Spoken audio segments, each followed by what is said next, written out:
Good morning बच्चों। आज मैं कक्षा 10 में व्याकरण पढ़ाने के लिए जा रही हूँ। एकम नंबर 5 व्याकरण का। इसमें विराम चिन्ह और वार्ता लेखन है। तो हम पहले विराम चिन्ह देखेंगे। विराम चिन्ह किसे कहते हैं? तो विराम चिन्ह मतलब अल्प विराम, पूर्ण विराम, आश्चर्य चिन्ह, उद्गार चिन्ह, अवतरण चिन्ह, ये 5 प्रकार है। तो ये चिन्ह का 5 प्रकार हम देखते हैं। तो पहले देखते हैं मित्रों विराम चिन्ह। मित्रों, તમે આ વિરામ ચિહ્ન વિશે અભ્યાસ કર્યો છે। તમે કૃતિ, લેખ આદિમાંથી પસાર થતા વિરામ ચિહ્નો વાંચતા જ હશો।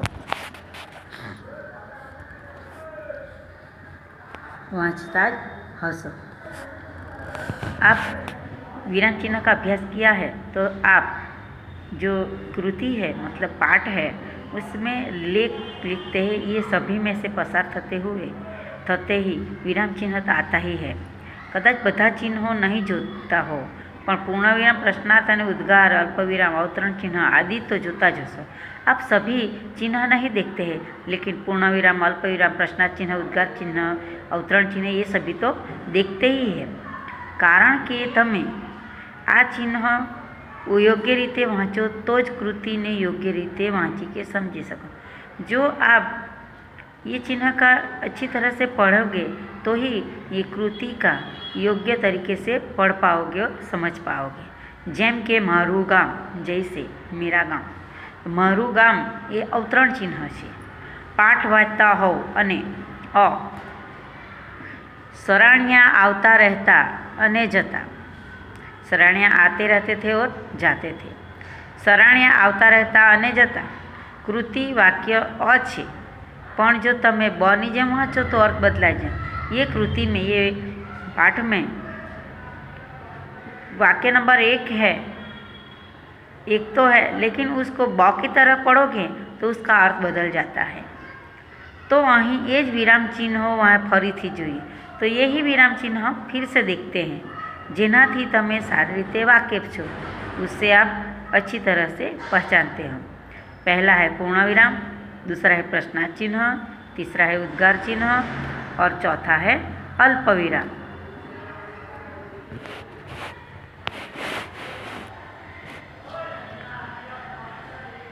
पहले देखते हैं पूर्ण विराम। पूर्ण विराम मतलब एक बिंदी लगाते हैं कि शब्द खत्म होता है, वाक्य खत्म होता है, तो वहाँ पूर्ण मतलब एक बिंदी लगाएंगे तो उसको पूर्ण विराम कहा जाता है। मतलब वाक्य पूर्ण विराम का चिन्ह लगाएंगे तो वाक्य यहाँ पूर्ण हो गया, ऐसा समझ में आ जाता है। आ शब्दों पूर्ण विराम, आ शब्दों पवन पावड़ी, ये शब्द पवन पावड़ी बनी जाए छे मारा माटे जान। ये शब्दों जो है वो मेरे लिए पवन पावड़ी बन जाता है मेरे लिए। आ ताम्रपत्र घणा मान अने दबदबा साथे जेठीबाईने अर्पण करवामां आव्युं। राष्ट्रध्वज चढ़ाववा हूँ अगासीए चढ़्यो। आ मेला घेला माणसे साध्य करेला शूर शक्तिनी ज बलिहारी हती। रमजूनुं मन वारे वारे पुत्री विदायना प्रसंग पर ज आवीने अटक। तो ये 5 वाक्य दिया है उदाहरण के रूप में। तो ये 5 वाक्यों के वाक्य जो जहाँ पूर्ण होता है वहाँ ये बिंदी लगाई है।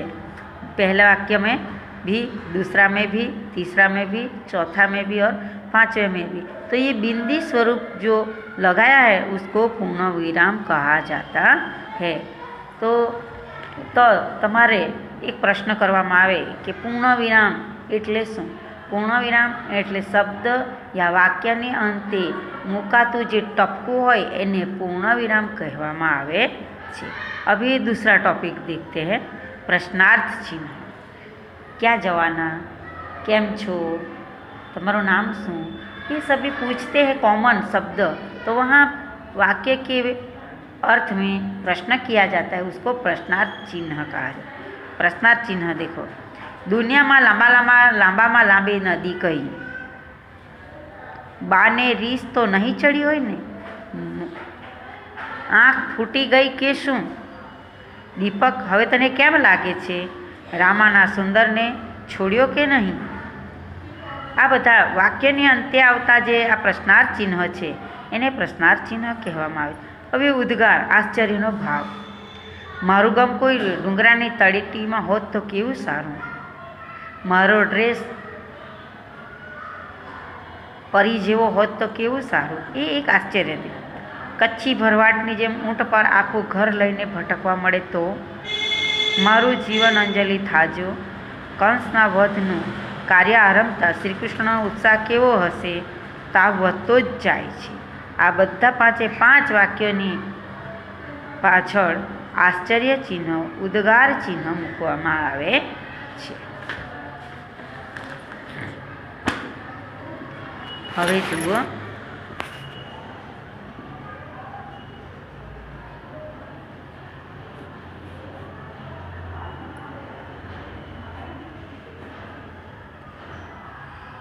અલ્પવિરામ. અલ્પવિરામ એટલે જ્યાં આપણે થોડો આ વિરામ આપવાનો છે શબ્દની પછી. વાક્ય હોય પરંતુ લાંબુ વાક્ય હોય અને થોડો વિરામ લેવો હોય તો તેને અલ્પવિરામ કહેવામાં આવે છે.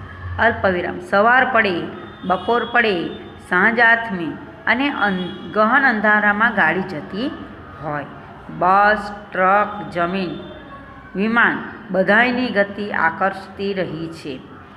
એમની આંખ સામે તો વાતે વાતમાં છણકા કરતી, આંખમાંથી અગનતણખા વેરતી, ખોટા રૂસણા લેતી, વળી પાછી પતિના પ્રેમોપચારે રીઝી જતી, અજબ નટખટ અને નખરાળી નવોઢા રમી રહી હતી. પ્રાકૃતજનોને આ શરણાઈની સુરાવલી સમજાય કે ન સમજાય, પણ મંત્રમુગ્ધ બનીને ડોલી ઉઠે. ગાડીમાં બારી પાસે બેસી ગામ, ખેતર, નદી, નગર જોયા છે.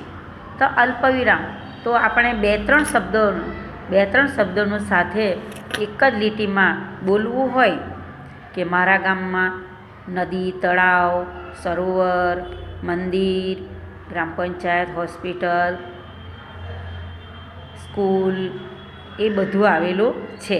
તો એ બધા શબ્દોની વચ્ચે આપણે જે અલ્પવિરામ, જે ગુજરાતીમાં નાનો સાતડો કાઢવામાં આવે તેને અલ્પવિરામ કહેવામાં આવે છે. હવે અવતરણ ચિહ્ન, 5મો પ્રકાર છે અવતરણ ચિહ્ન. કે અવતરણ ચિહ્ન 2 પ્રકારના હોય છે, 1 વડા અને 2 વડા. જ્યારે કોઈ કૃતિ, તખલ્લુસ કે કોઈ વિશેષ શબ્દોનો નિર્દેશ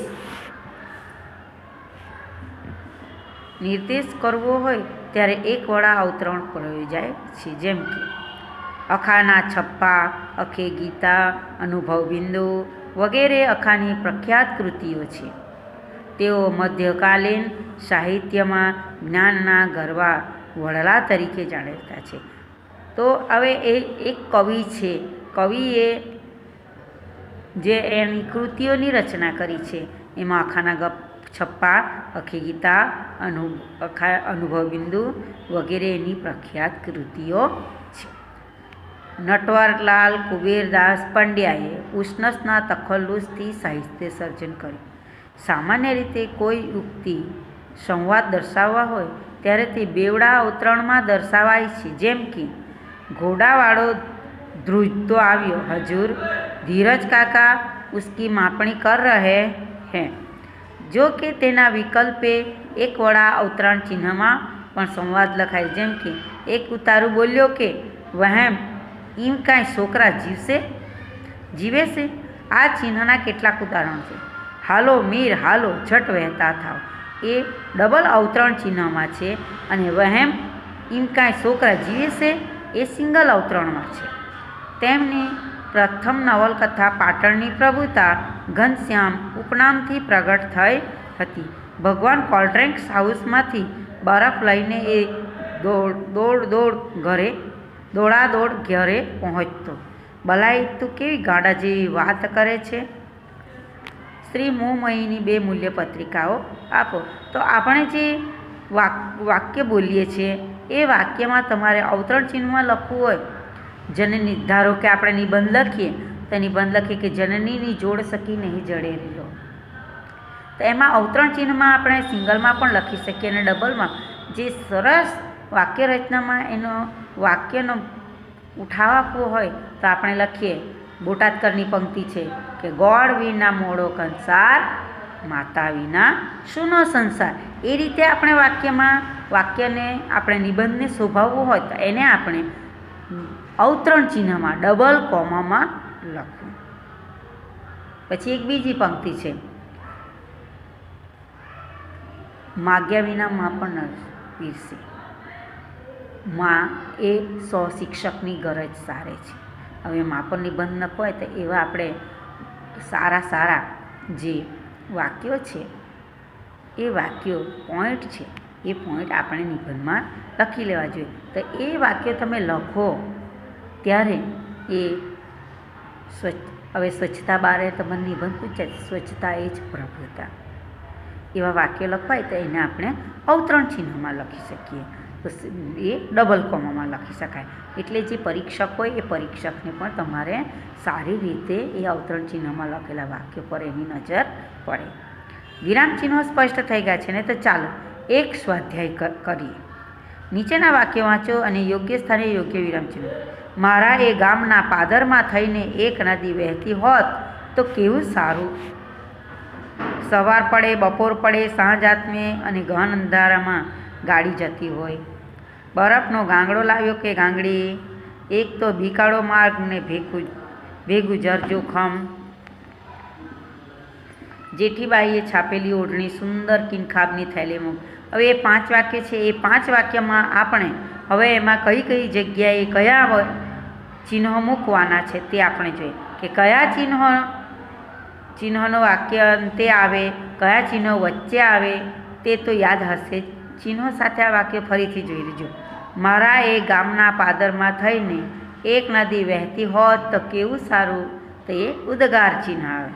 સવાર પડે, બપોર પડે, સાંજ આથમે ને ઘન અંધારામાં ગાડી જતી હોય તો એમાં અલ્પવિરામ પણ આવ્યું અને પૂર્ણ વિરામ પણ આવ્યું.